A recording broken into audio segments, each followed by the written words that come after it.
Well, here it is Monday. It's now the 25th day of July, and a lot of us woke up this morning to some thunder and some lightning as our very sunny and warm weekend gave way to some cloudy and cool and damp and showery conditions in a very dramatic fashion early in the morning hours. And we're still seeing, believe it or not, a few scattered showers. Now, not here locally in the Portland-Vancouver metropolitan area, but we are seeing those showers still pop out here down in the Willamette Valley. There's I-5, so just east of Salem in the Almsville area, seeing a few scattered showers down there at this time. Those showers will keep tapering off as we get in towards late evening hours and the atmosphere begins to cool and stabilizes. And the rainfall totals, despite all the thunder and lightning, not a lot in the bucket.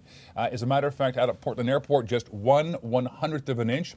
500ths in Trout, that's the heaviest amount in the metro area, and a trace amount for Salem and also down in McMinnville. So, what's going on weather-wise across the Northwest? Well, after a fairly nice weekend, sunny and daytime highs in the 80s, 87 yesterday, still not able to close the deal and hit that elusive 90-degree mark.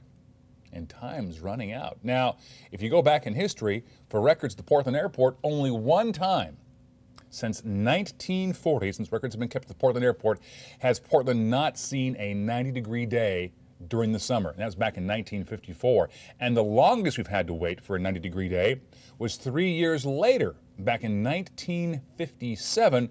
We didn't get to 90 until very late in the summer on September 13th. So that time for that 90-degree day is running out. Daytime high today, a long ways from 90 to 75 in the Rose City. Yesterday, of course, 87 degrees, so quite a bit cooler than even yesterday. It was hot on the east side. Look at that. Ontario today, up to 99 degrees. Well, the overall trend is for some warmer and some drier weather to move into the northwest, but I'm still not convinced 90 anytime soon. So high pressure up over us, that weakened over the weekend, and that allowed for this little guy right there, little upper level low, and a weak trough to cut across the Pacific Northwest. Most of it stayed out to the north of us, but that onshore flow pulled enough cool, moist air in that we really cooled down rapidly late last night, and that caused those early morning thunderstorms across the area. But they've come to an end, and there's our little trough of low pressure right there. Now, here's the trough. About 11 o'clock tonight, it's right there. And notice it keeps moving off towards the east. Well, it's pretty much out of the picture by late tomorrow on Tuesday. And as we head in towards Wednesday, ta-da! A ridge of high pressure begins to build back in across the northwest. And that means we get back into some drier and some warmer conditions across the area.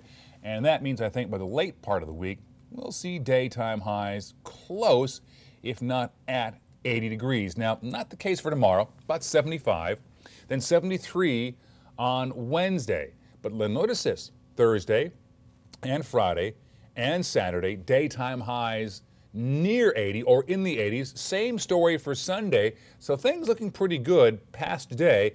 We'll call it a bump in the road, if you will, before things begin to improve and get warmer as the week goes on, and that chance of rain drops off dramatically. We'll talk more about that coming up at K2 News tonight at 11 o'clock. Don't forget our Facebook forecast here Monday through Friday, and of course for the very best in online weather coverage, KATU.com.